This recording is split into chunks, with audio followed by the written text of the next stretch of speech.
Hi, welcome everybody. This is the DROPCAST Movie Poster Podcast, New York Comic Con Special Edition. And this feller to my right here is Lyndon Willoughby. Willowstration in the house. How you doing, buddy? I'm doing great. How are you doing, Tom? I can't complain. I think we're both a little tired for different reasons. Exactly. But all's good. I mean, last time we talked for the Am Jam, which was fun, and it was great to talk video games and art for that. And now we're back to the poster business, and you brought some ace posters for this one. By the way, I talked earlier today to Flory, and he says hi. Flory, I love that guy. He's a great dude. Yeah, he's awesome, and yeah, it's gonna come out on I think I will drop it on Friday, and yes, I had Matt and Flory, they were together on and talked about their New York Comic Con releases, so that's gonna be something. Flory's definitely in the running for my favorite personal Australian. I don't know, like I'll have to talk to him and we'll figure out if he is my actual favorite Australian, but he's in the running. Yeah, he's a great dude. He's my favorite Australian for sure. So, but I don't know that many Australians, I have to say. But those ones I do know, he's definitely the number one for me. Alrighty, let's get into some posters, man. We're gonna start off with, because we have different ones, and they're all with Bottleneck. And the first one is your. I'm just going to call it the plain Lord of the Rings piece in terms of, because it combines the whole trilogy, and yeah, where does this come from? I mean, Bottleneck is I think it's like 20 years now, the first one, the Fellowship. So I think that's why a lot of Lord of the Rings content is coming out, and you're another very talented artist that participates in this one. But where are you a big fan of Lord of the Rings? Where does it come from, or did the Bottleneck say, "Hey, let's do this"? Yeah, so I am a very big fan of The Lord of the Rings. I was of a really nice age when the movies were coming out. I was in like 8th grade, and followed them, because they released one every year until they were finished. And so I was just of that age to really enjoy those movies when they came out, followed them, and was a big fan.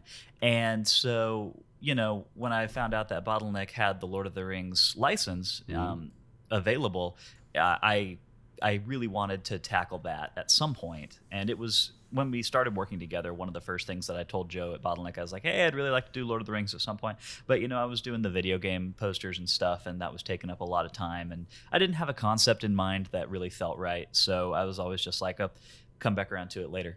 And then earlier in the year, I was kind of between projects and just kind of sketched something out, sent it over to Joe and said, hey, I think that this could work really well. And he felt the same. And it was just like, you want to do this for New York Comic Con this year? I said, that sounds great. So it was definitely me kind of like just waiting until I had the right idea to do this. Yeah, and the pieces remind me also, I mean, your style in general is most of the time very minimalistic, and reminds me of Ollie Moss, I have to say. So in terms that's a great compliment. Thank you. Yeah, you're welcome. Yeah, in terms of concept and like colors and the way you use them, very minimalistic, really great. And yeah, your artwork is very impressive, and I'm glad to see that it's not only video games you do, that also movie posters come more and more, and that turned out so great. Definitely trying to mix it up a bit. I do go back to video game stuff between other jobs because I enjoy it so much, but definitely try not to do exclusively that. But just in terms of style, like, I think anyone who looks at my work knows that I am decently inspired by Ollie Moss, as a lot of people are. I think I mean, a lot he of people started the thing for most of us. Yeah. And I think that it's very fun for me to do that style of work and to try and put my own spin on it, just because, minimalism in this poster scene isn't something that a lot of people are doing, because I think that there's more broad appeal in the whole more traditional kind of movie poster style. Like, I see you've got like Ferg's Empire Strikes Back on the wall behind you. It's an excellent poster, and that kind of thing is like very much more like, several different things from the movie and kind of assembling it together into what you would consider a more traditional movie poster, like one sheet. And and obviously that kind of thing has a lot more broad appeal. But I think that the more minimalistic style, there are still people in the scene who really enjoy that as well. So it's fun for me to try and kind of approach my stuff from that angle, because I do think people still want it, even if it's not the most popular thing in the world. I mean, for like the diehard collectors that have been there since day one, basically, they have seen minimalistic style and different posters and that. But for all the people that are late to the party, like me, most of the time didn't have the chance to buy those posters. I mean, I've been following the scene for longer, but I was a poor student that couldn't afford to buy posters at that time, you know. And so yeah, I'm very happy that the minimalistic style is still a thing. Thank you.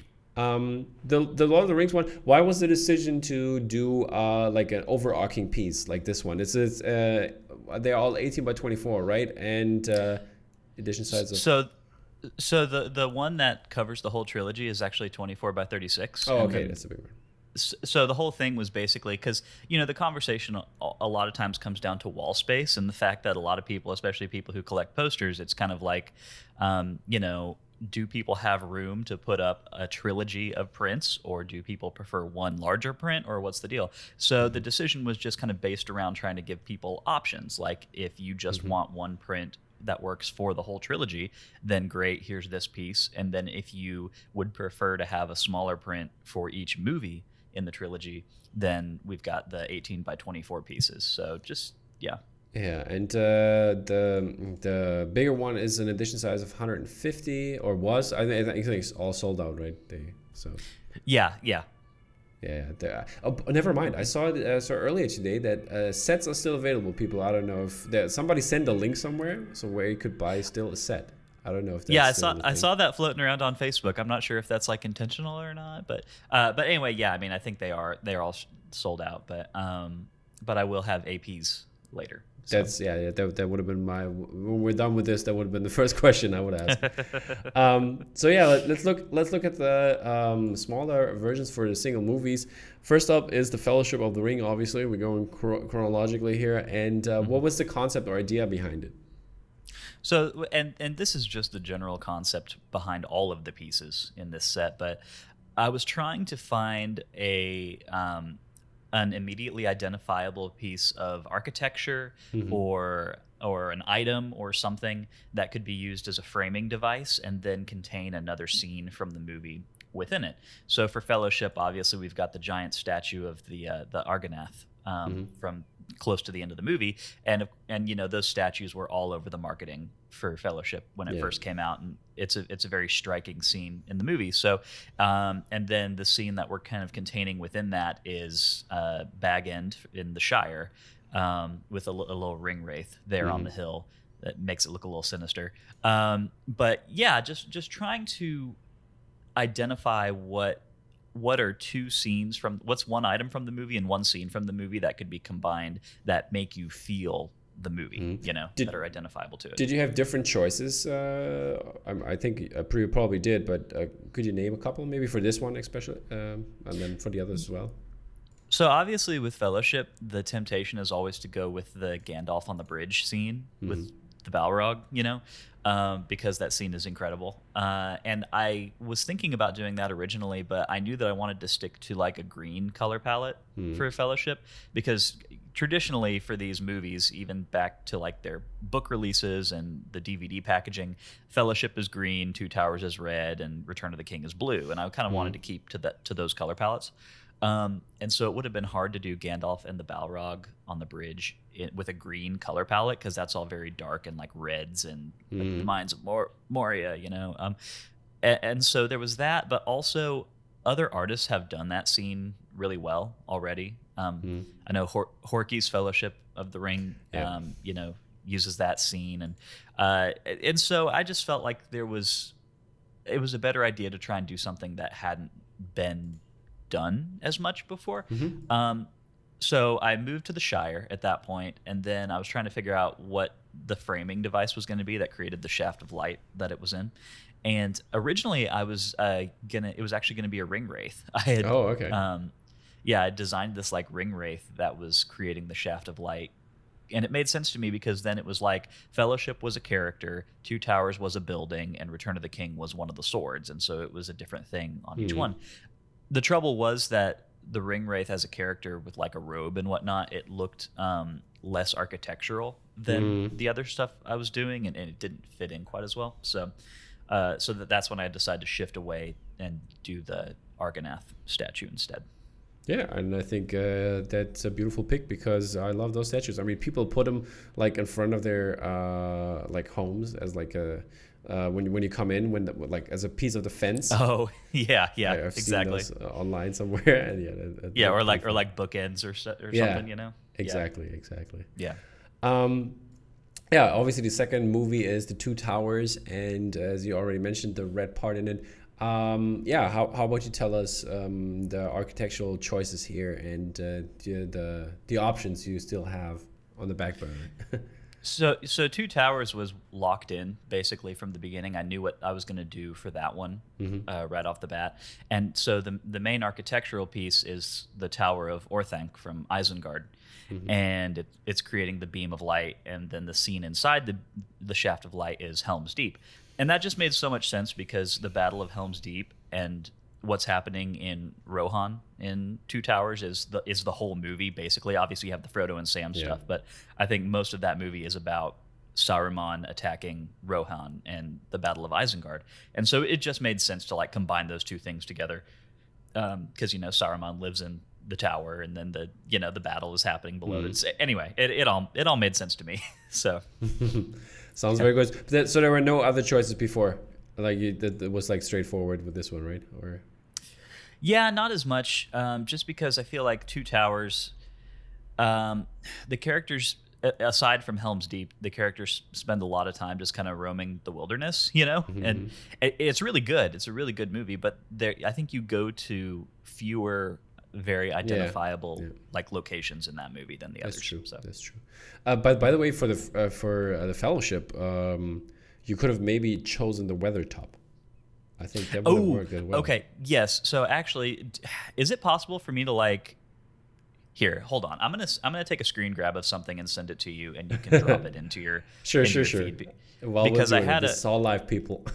Yeah, well, because I had a sketch for Fellowship, and it has the Ring Wraith and then also Weathertop as the main option in the sketch, and so it's funny that you say that. Did I mention it? Yeah, which I had actually just like completely forgotten until this very moment. It's funny because yeah, like that's just the way that this kind of thing goes. Sometimes like I'm working so fast that I'll have an idea and completely abandon it, and then forget about it until it actually comes up in conversation. But let's see. Sorry, give me 1 second. This is super. Don't worry. It's all good. I mean, we can still talk a while, or I can talk while you look for the artwork. I was also thinking about for Two Towers now what maybe could have been a different choice as well. But as you mentioned, there is mostly nature, and the second one. What else in the second one? Which would have been interesting. I mean, you could have maybe done like the Hall of Rohan in was it in Erebor? Yeah, Edoras. Yeah. Edoras. Yeah. Yeah. But again, like it had to be like the main item had to be a tower, right? Because it's like the two towers, and so I don't know. It all obviously, like I said, that one just kind of like clicked into place so fast. But for the others, there are definitely more options. Yeah. It's a more obvious choice here, obviously. I mean, if you leave out the two towers and like don't put a tower in there. Yeah. Okay. I finally found it here. I'm taking a screen grab and I'm sending it to you on Facebook Messenger. Sure. I'll grab it and put it in there for everybody to see. But and this one actually, this kind of made sense to me. You'll see it in the feed, but it's the Ring Wraith with Weathertop as the main location, and that sort of made sense to me because that scene from the movie is so creepy. When the Ring Wraiths. Of course. Yeah.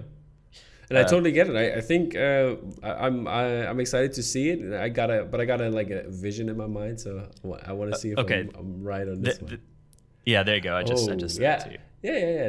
That's cool. I was thinking a little bit differently, but with like the angles, it makes more sense, obviously, to the other pieces. But I was thinking more that it was more straight on. You know what I mean? Yeah. And yeah. and not as angled. But yeah, this is awesome. I'm just gonna pull up people here. Give me 1 second, and there it is. So people can now see it. And yeah, I think this like in the first looking at it, it looks a little bit like Gollum in the cave. Yeah, and I get There that. was Like, yeah. and again, this is like this is at the sketch phase. Yeah, of so course. I was just wondering, maybe Yeah. you were going for that as well, to like, have that.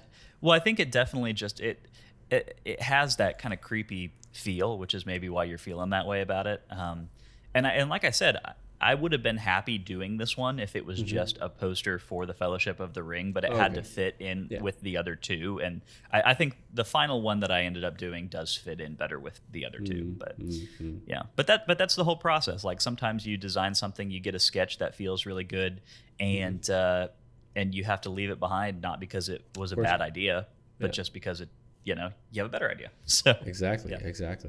And last but not least, the blue one for Return of the King. And the Return of the King one, I mean, the choice is to go with the sword, obviously. But I was wondering, was there the other way around? I mean, we see Minas Tirith at the bottom, but was it the other way around to have Minas Tirith as the light beam? I thought about it for a minute. The trouble is that Minas Tirith is not like it's a lot wider than it is tall. So it would have been hard to make that work the same as the other two. Originally, I was kind of thinking of using Sauron's Tower, Barad-dûr, as the main one here, but then that made it too similar to two towers, so that didn't work.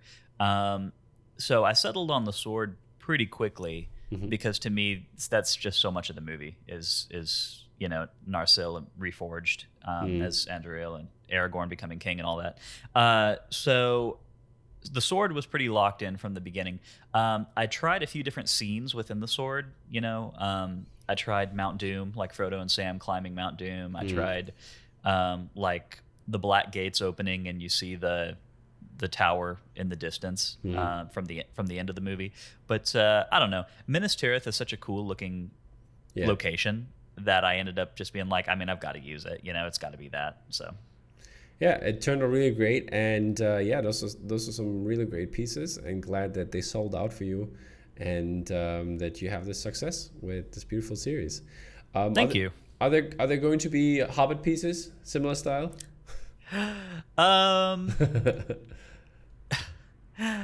Probably not. I mean, one, I don't actually even know where Bottleneck lies with like the licensing of The Hobbit. I don't know. I think they have it. I think they have it. Do they? Yeah, okay. I mean, my thing is, I didn't grow up with the book The Hobbit, and so I'm not as emotionally attached to it as The Lord of the Rings. And like, I know that it's important, and I enjoy the story, but also those movies are just not as good. It's true. But because for this completionists out there. Yeah, I don't know. I might think about it, but at the end of the day, it really just comes down to like, I feel like people are much more picky choosy about what posters they buy these days because a lot of us have so many already, and it's just a fight to see what gets on the wall. True. And so that's true. Yeah, and so I've got to think about like, do people like this movie as much as these other ones? But it's about timing. If you drop it maybe around Christmas or something like that, like I don't know, like here in Germany, they always show on in free TV. They show it around, I think, Easter. That's when they show all the Lord of the Rings parts, or it's Christmas and The Hobbit is on Easter or something like that. So I don't know, if people have it in mind, put it out there. But I totally get it. Like I know for like movies that are not as much appreciated as the Lord of the Rings trilogy, to put it out via Comic-Con where so many releases are happening and the money is tight for people. They can't get everything. It's the worst. But that also cuts. Yeah, that also cuts two ways though, because there are movies that I would love to do posters for that are not super popular, and like but I would still do it just because I really really like. Yeah, I know. Movie. And it should be done. It should be done because I'm a big fan of not seeing a millions Avenger poster for the millions of time. I mean, Right, I right. know, I understand the marketing perspective, it sells and everything, but hey, give me some movie I maybe like as well, and just throw it out there. Well, it also comes down to the licensing too, Yeah, because that's I true. think as opposed to like the early days of Mondo when it was the Wild West of like of poster licensing and you could just kind of get away with a lot more stuff these days. The license holders for a lot of these properties kind of have Yeah, an iron grip on what you're that's true. allowed to do and the way that you're allowed to format a poster. So it's definitely a little bit more controlled than it used to be. That is definitely true. But I was like thinking like even the smaller films, shouldn't they be like happy like to that somebody wants to do art for them like in a cool way? I figured that should be like an incentive for the people that probably wouldn't even make money at all from from those. Well, and I think a lot of them are, and I think that's one reason that like Mondo, these days, like obviously they still do posters for larger releases and classic Yeah. releases, but a lot of the stuff they're doing these days is for some of those smaller, more indie Yeah, I films. like the last 4 weeks for the ICF. Is it ICF or IFC? Yeah, IFC, I think, right? I yeah, don't remember. For the studio, yeah. The yeah. But they had like the Antichrist and the Mhm. Itu Mama Tambien, and I mean, and all of those were amazing. But which is great because movies that are at that level deserve print love as well, I guess, Indeed, if you want to indeed. call it that. Yeah. And sometimes it's easier to make a very distinctive poster based on those movies because you don't have to worry about like, is Robert Downey Jr. happy with his likeness on this poster or whatever. Exactly. Yeah, and yeah, it's just not so much assets that can only use this, and this. Yeah, Yep. that's a good thing. Yep. Lyndon, thank you so much for stopping by. It has been a pleasure to talk to you and about your lovely posters. And yeah, congratulations to everybody who were able to grab one of these. And yeah, check out the Facebook groups. But by the way, do you have a Facebook group, Lyndon? Yeah. So it's just under willowstration on Am I Facebook. in there? Here, let me see what the. I'll. I probably actually need to change the way that I do this because right now it's like it's Oh, not a yeah, private yeah. group, but like you have to ask to get in, and then I do special drops and stuff in there. Yeah, but I Sometimes. It's mean, not yeah, very big, that's fair. That's how all the groups are set up, Yeah. so it's fine. Yeah, I wasn't in there, so I just Yeah. went in there. But people, yeah, go check it out. Willowstration, art by Lyndon Willoughby. You will find it there on Facebook Yep. if you want to get in there. And yeah, Lyndon is promoting probably his podcast in there. It's his gaming Yeah, podcast. definitely. And Definitely. yeah, And then also my Instagram at willowstration. I do a lot of work in progress pictures and all kinds of stuff there. Anytime I announce a new AP drop, I do it through the Instagram. So and now you know where it's gonna happen, people. And yeah, follow this man, follow us, give us some likes because we really appreciate it. And obviously, all the fans are happy about every release that will come from you. And yeah, some more good stuff in the future, I hope. Can you tease something before we go? oh yeah, definitely. Here. Let me see, because I do Yeah, have at you least can, one more. You can talk about it. We don't have to show, but we can talk about it. I think that's tease enough. I do have one more release coming, at least from Bottleneck before the end of the year, and I'm just going to. I don't know if I'm allowed to show more pieces from it, but I am just going to pull back up the one that I revealed during Amp Jam, and Oh, okay. I'll Okay. show. I'll show it. I'll show it to you again, and I can kind of tease the set a little bit more. Here we go. These were a lot of fun, but this is what I was saying before. Like I'll move back and forth between a movie thing and then Yeah. a video game thing, and these are much more like art prints than some other stuff. They don't have like titles or anything. Yeah. Yeah. Okay, sending it to you right Yep. now. Yep. We're all waiting. All good. I got you covered. So yeah, this I'm excited. What's it going to be here? But did we tease it? What was it? I forgot. We teased it on. Actually, you know what? I'm just going to show you one that you haven't seen before. Oh, I'll take that. I'll take that. Yeah. So something exclusive, people. The NYCC exclusive teas here. By the way, did you go to the New York Comic Con when it was like possible to go, or are you not a con person? I am. I actually really enjoy going to cons. I would have loved to go, but having a newborn combined with everything still going on around COVID, and then if I had gone, then I would have wanted to just go hang out at the Bottleneck booth. But then Bottleneck decided to go virtual only. Okay, it's coming through right now. So all those things together just made it so that it just wasn't in the cards this year. But like a few years ago, I went to MondoCon and I was at the Uniquely Geekly booth there. Oh, okay.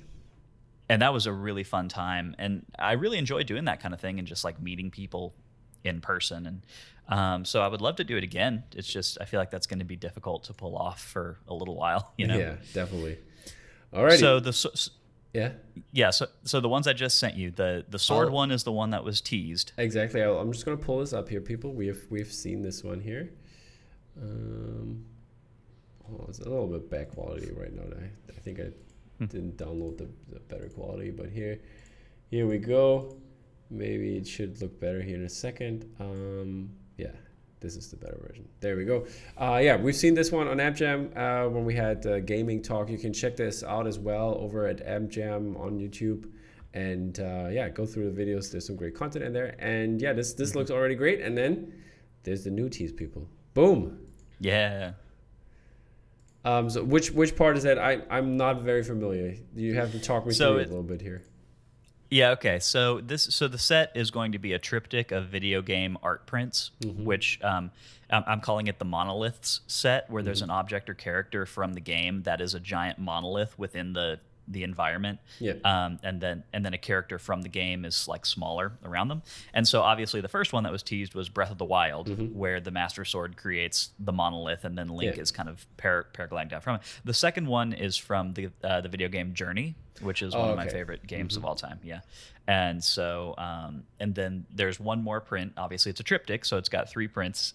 There is one more print in that series that you'll just have to wait and see what video game that's from. That's what it is. But I think I remember now with Journey, because I think you were talking about, because Courtney had a print for that out, right? And I think we talked about it. I think she showed a sketch from a print she was working on for it, and honestly, that looked amazing too. I'll probably pick that up when she's done with it. But yeah, so this is my take on it, and like I said, trying to do something a little bit different, like, you know, not doing a little bit less of just a straight up poster for the game, and just trying to do something a little more artistic that conveys like the feel of the game.